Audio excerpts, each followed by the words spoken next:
especially like a con like this where it's actually connected. Like it feels like we're here with people and like experience. I love Fan Expo. Yeah.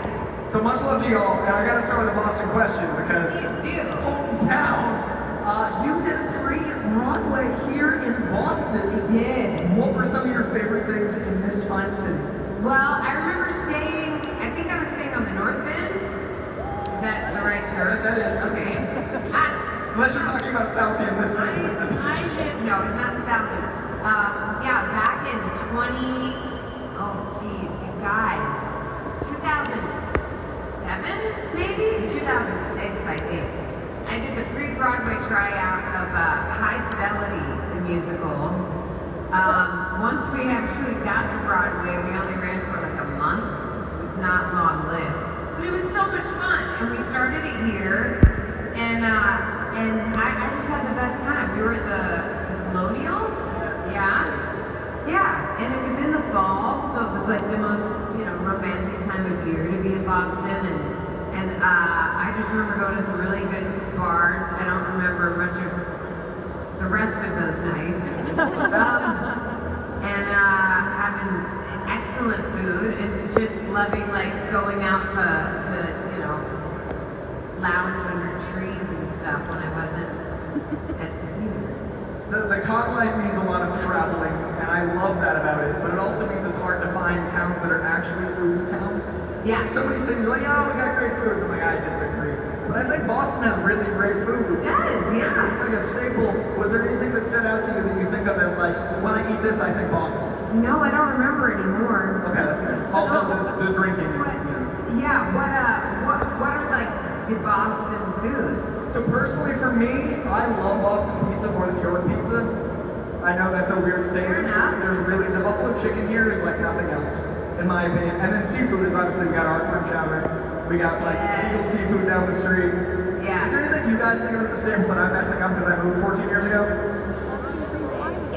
Lobster rolls. Lobster rolls. Good lobster rolls when I was here. Okay, that's fair. That's fair. We're lumping that in. Now, I love the stage, and you are no stranger to it. I want to know, is your process different when you're acting for the stage because of the expressiveness reaching the back seats versus a camera up close? Do you prepare any differently for some of that presentation? Yeah, I mean, finding the core of a character is the same, but I definitely, whenever I'm doing work on stage, I do have to pay a lot more attention to how I use my voice, how I support, because when you're having to, it's like being an actor. When you're having to repeat the performance over and over, you have to, once you have found the emotion of it and you've found like who that character is, you then do have to think about, okay, how is this going to weather, I guess, Because there's stuff that you could do once or twice or three times, and if you try to repeat it over and over and over, you could exhaust yourself, or it might not be as fresh. I find that on stage I definitely have to make sure that I have fresh inspiration, because some of the things that work one or two or three nights get old after a while. But then what I love about performing on stage is seeing how a character grows as like my own life just takes its natural twists and turns, The person that I am playing that character on opening night is different than it's going to be 5 months is really the longest I've ever done a run. But just naturally, like, because I'm different, the character's going to be different. And I love that. I love like feeling all of those things that you can't plan. They just happen as life happens. I think the butterfly effect of life is so fascinating, especially when it's marked with it being on camera or on stage or things that affect you in that. And that's another reason I like cons, because I love the effect that people have on the experience. Absolutely. Is there a favorite con memory that stands out above others where you're like, oh, that's gonna stick. I remember that. That changed me. Oh, I have so many. I think like maybe my very first one where I first, which was in Chicago, because I just never experienced it before, and getting to interact with all of you and hearing about what the stories that we tell mean to you, and learning about the stories that I tell based on what your impressions are, is such an invaluable part of the process to me. I learn from it and I grow from it. It changes my acting. I always say cons are like the anti-internet because the internet's fueled by like finding negativity, and cons are finding positivity. Absolutely. I love that about them. Is there an element of the con culture that has changed how you perceive a character? Is there anything where like after you received it and you were like, well maybe I'll do this differently? Has it affected your professional work? I don't think so. Okay. You're like firm in the character as you dive in. I think, yeah. Now I'm going to be thinking about this all day. I mean, probably without me really being conscious of it. Sure. You know? Seeing how people receive different things and their ideas about different things. The Old Wars has always fascinated me because when the 70s were happening, there weren't that many contacts with the people consuming, and now inherently there has to be because of the way the world is and the internet at large and all those things. So I've always wondered if an actor from the 50s met someone today, how different their process would be. Oh my gosh, yeah. Because it's so unpacked, like this is so much. Yeah. But we're navigating a trickiness because of things happening in the industry, and I'm curious if you have anything that you feel strongly about. I certainly do, but I'm really curious, like you being someone on set all the time, how do you feel about all the things going on? Well, I think you're referring to the strike. I was letting you say the word. You know, for anyone who doesn't know, there's a huge strike happening. Huge because it's the first time in, what is it, 60 years that the writers and the actors are striking at the same time.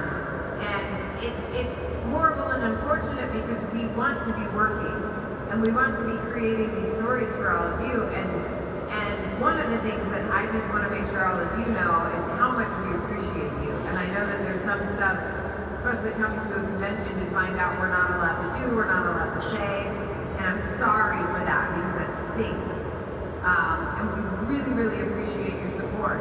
And I personally believe that this strike is very important because we're dealing with some things that not only impact us as artists, but I think are important societal questions. I think that the way we're looking at how we use this incredible technology that is AI, you know, it can be used to augment the things that we have to offer as humans, and it can also be used in a way that sort of devalues what we have to offer as humans. And one of the things we're dealing with as actors is studios want to take our likeness and capture it for a day of work and then own it and be able to use it as long as they want without paying people again, which doesn't really stand up well to us. And then the other thing just has to do with how we, I mean, the other thing that's important to me at least is how we navigate this time of streaming and how people get compensated versus what the studio heads are making, and just how to make all of that a little more fair. And it's sticky because some of these things, like they just sort of put band-aids over for a while, and so now it's come to a head. And we all really want to get back to work as soon as possible and continue to make the stories that you love. So I just am so appreciative of all the support that I have seen from you as the fans, and I can't thank you enough for that. And you know, we're doing our best to still talk about things without talking about the wrong thing, you know. Yeah, it's awkward. It's definitely navigating. We're mad-living a bit. Yeah. It's like a journey. But what we can talk about is your journey, and I love that you started on the stage and have loved the stage. What made you want to start in the beginning? Because I know so many Boston actors, I know a lot of times you don't see the stage as a place to begin, and what got you there? Oh, theater was always my first love. I mean, honestly, I thought when I started acting, I was like, I'm never going to do TV. Who wants to do that? And then I realized you can't really make a good living as a stage actor. But yeah, I performed from an early age, but I never thought it was going to be a career because I was just interested in so many other things, and because there was nobody in my direct frame of reference that had ever done that. So I didn't know the practical way to get a career as an actor. But I had wonderful, wonderful people encouraging me all along the way. So when I was in college, I was majoring in Middle Eastern Studies and Foreign Affairs, and I thought I was going to go into the Foreign Service. And then, at the same time, I was kind of splitting my time between that and drama department. And I had a few wonderful teachers and directors there who encouraged me. They said, you know, if you consider this as a career, you have some talent, you seem to love it, maybe you should try it. And I kind of needed that nudge, I think, to have the courage to want to do it. And so I auditioned for a bunch of different training programs, and I wound up going to NYU. And so I got to know New York City while I was in grad school, and that was so invaluable because it made it less intimidating. And there were enough doors that kept opening for me until I finally had a firm enough foothold that I could say, like, no, this is really what I want. So then when not as many doors were opening, I still wanted to stick with it because I have found that it's definitely a profession where there's a lot of doors that stay closed. Even when you get some that are huge and that open, it's still like you're constantly dealing with rejection. It's an endurance profession. It is, absolutely. It is not a sprint, it is the marathon. Yeah. And I think it's really interesting what you said about the stage of enduring and different types of performances, what you can put out, because say like you're in film, sometimes there's coverage of another person and then it comes back to you to exhaust yourself on that coverage when it's not even on you, you wipe yourself out. And I feel like a con is a lot like that. And Saturday is making sure the coverage is good. Yeah. Is there anything that you learned that you would impart onto other actors that might surprise people? Like what would your wisdom be that teachers gave to you about acting that might be more At a convention?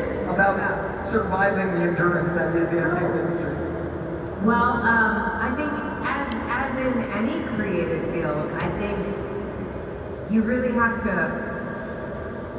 own and deeply invest in what it is that you love about it and what you trust about why you're doing it. Because there's so many ideas about how it should be done, about the path you should take, about the kinds of things you should pursue, about who you want to see you or where you want to be seen.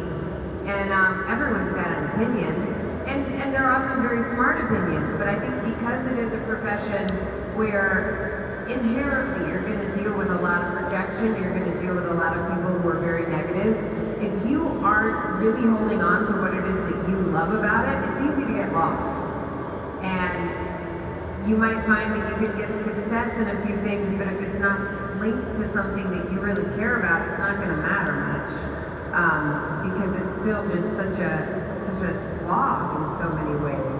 And I say that like without complaining, it's because it's what I love to do, so it's worth the slog. But it is, you know, if you're not centered on why you love it, then, yeah. Do you have any horror story or remembrances of day jobs that led through that slog? Were there things you were like, man, this is worth it? I mean, I waited tables. I worked as a legal secretary. That was my main thing right out of grad school. And so I would be working in all these like New York City law firms.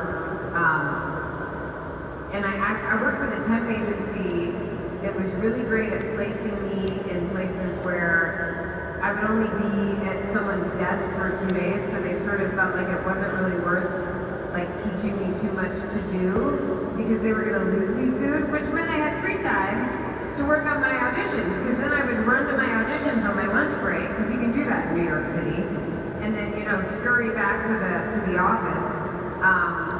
But yeah, I worked in a lot of different law firms. There was one summer where I was waiting tables during the day, and then I was working at this law firm at night, and I had to call people about, it was one of those where, like personal injury law firms, so I was constantly calling people and saying like, do you want to sue these guys? Do you feel like you got hurt enough? And it felt horrible, but it was a paycheck. That's a great like villain origin story. I'm so glad we went the other way. Do you want to cause irreparable financial harm to others? Because we can help. So I got a couple last questions, but we are going to be able to answer some fan questions, but if it's stuff we can't answer, I will be the one being like, I don't know, so just I'm sorry in advance, but by all means feel free to queue up over here and here. Figure it out. We'll navigate. We've been managing, but feel free to line up. But I gotta know because I love fandoms and I love passion, and I think you have to be passionate to endure and to make this career work. Yeah. What else are you passionate about? Like, what are some of your hobbies that you'd line up? My dogs. Yeah, we have some dogs on us. And my dogs, my dogs have an Instagram that I don't tend to very much. I should. Norma Jean Meatballs is the Instagram handle for both my dogs. We have Norma Jean and Arthur Miller. Arthur Miller was Norma Jean / Marilyn Monroe's third husband. And they're insane, and I love them. And I love, one of the reasons that I moved to, because I used to go back and forth a lot between New York and California, and I gradually just fell more and more in love with California because I just love being outside. I love being in the ocean. I surf, not very well, but I do. And I love being in the mountains. And I also love, one of the things that the cons have enabled me to do is I have been doing a lot of work, especially over the past year, with an organization called Voices Against Cancer, which is for pediatric cancer research. And I lost my father to cancer, and the more I have shared about it, the more I have unfortunately realized that everyone is affected by it. And I think that, especially during pediatric cancer, that's one of the hardest things this family can go through. And so I am very passionate about that, about advocating for that. And the beautiful thing that I find, and I think this happens a lot when we have gone through something very painful, it's something that connects us to other people. There's a special connection that you feel when someone has gone through the same hardship as you, and it gives me an opportunity to talk about something at conventions with people and it's very healing for me, with what I went through, and I find I get to learn more about other people when they share their stories, so I'm really grateful for that. That's a really good way to do it. That's wonderful. All right, first question in the wonderful time. Hello. Hi, I was wondering, what was the first part you got in a movie or show? My very first role on television, I can talk about. It was on a soap opera called Guiding Light. Anyone? Right? And oh my goodness, it was a hoot. Because I was a character who first appeared in a flashback, because apparently this character had broken up a marriage. And so she'd been talked about forever, but she'd never appeared. And I was responsible for breaking up the marriage of two characters named Harley and Mallet. For real. You're not, you know Guiding Light. She knows. And Mallet and I were cops together. And so my first scene that I shot was this flashback. And we were undercover. And of course, since I was a lady cop who was undercover, what else could I be but a prostitute? And I tried to seduce him, and he was like, no, I can't. And then his wife yanked open the car door, and she pulled me out, and she said, I followed you because I knew. And then I got to come back in the present day, and I had what may be my proudest acting moment ever. Because, okay, so we had put this guy in jail, he'd gotten out, and I thought he was stalking me, so I came to see Mallet, and I told him about it, and I was like, I'm worried, and, I need some protection, and he said, are you asking me to be your bodyguard? And I had to say, you can guard my body anytime, Mallet. And I had to say this with a straight face, y'all, and I did it! Deserve a daytime Emmy. There was that yeah. Also, the translation from theater with that endurance and learning all full hit. That makes sense because soap opera scripts. Oh my gosh, that totally prepared you. Soap opera actors have their work cut out for them. That is no joke. People don't realize you get 20 pages, you're figured out. Yeah, and you don't get multiple takes. No. So if you screw up, you just gotta pretend that it's working, and it's amazing. It's a lot like a play, and it doesn't get the credit it deserves. And especially time like that. Yeah. Hello. Blanked out when, sorry. I totally blanked out when I was meeting you over at the booth over there, so I wanted to ask you, I know a certain character, which I won't say, likes a certain food, like pierogies, and I love pierogies too, and I wanted to know, what is your favorite, comfort food, your go-to food? Ooh, my favorite comfort food. Well, I really love, this is going to sound so weird. I don't think it's weird, but people tell me it's weird. I really love good sauteed mushrooms, like with some rosemary. Okay, I got a little support. That's clapping. That makes me very happy. I also like a good clam chowder. Yeah. That's comforting. Oh yeah. Okay, I'm getting a little more applause for that. This isn't a mushroom city, it's a clam chowder. It's not. Also, pierogies are delicious. Oh yeah. I love What's your favorite kind of pierogi? cheese stuffed ones, like with potatoes. Oh yeah. Love those. Like especially when you cook them, like nice and crispy. Because I'm Polish, like I love it. Oh, I bet you make some really good ones. Oh yeah, my family we make them ourselves. That's impressive. Yeah, we do like the pinching and everything. You're gonna make them for all of us? The next panel, folks. Yeah, sure. You give me the ingredients, I'll make them. During this time when we're not allowed to talk about certain things, we should just have, like, let's have a cooking show. I would like that. I just started cooking. I made some fajitas like last night. And those, Yum. that's one of my favorites. She is expanding the menu. Yeah, thank you. Oh yeah, God. Thank you so much. Thank you. I love you. Now, I just want to ask a question about one of your most famous roles, the armor. Now, you probably got a whole bunch tonight, but I just want to ask, what was your most favorite part about acting as the armor of Mandalorian? Well, I will say in general, one of the things that every character presents a challenge, and a challenge that I have had with a certain character is that I can't use my face, and I love it. In my theater training, I did mask work, but it's a very different thing to do mask work when you're on a stage and the audience can see the rest of your body the whole time because they're constantly getting signs about what's going on. And when you're on film, you don't know, as you were just referencing, like there's times when the coverage is going to be on other characters, so you're not a part of the storytelling as consistently. And the camera focuses much more precisely, and so tiny movements look huge. I definitely found that to be true. When you can't look at somebody's face, you're really noticing what their body is doing so much more. And at first it was a challenge to me to be playing a character like that because I'm so used to using my face. And anyone who knows me knows that I'm very like boisterous and expressive and I'm constantly in motion. But the obstacle of not having those same resources can sometimes be a tremendous asset because it means that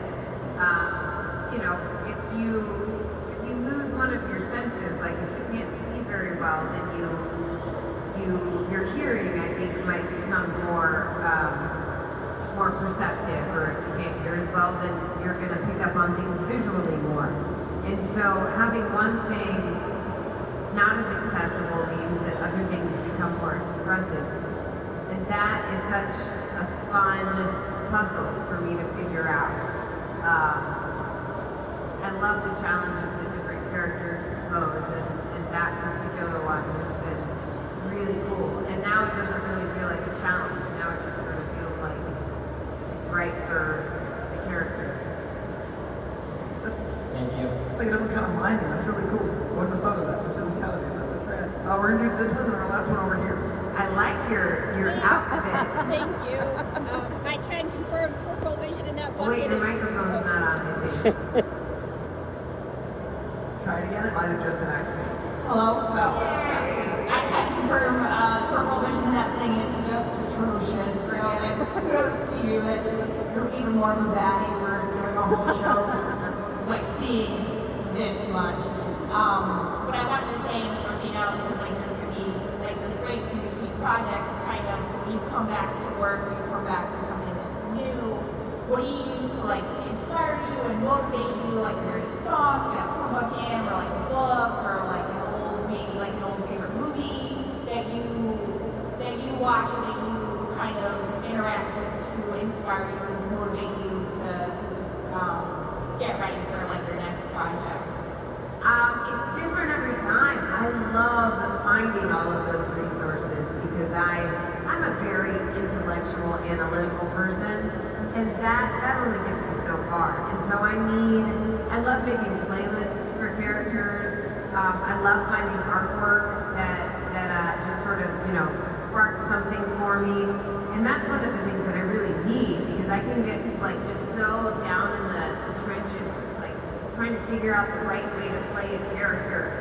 And one of the most important things that I was told very early on when I was in grad school, I was sort of approaching things that way. I was like, what's the right way to do this? And they called me out on it. And they said, if you're constantly trying to like please other people and figure out the right way to do a character, they said you're going to be very bored as an actor and you're going to be boring.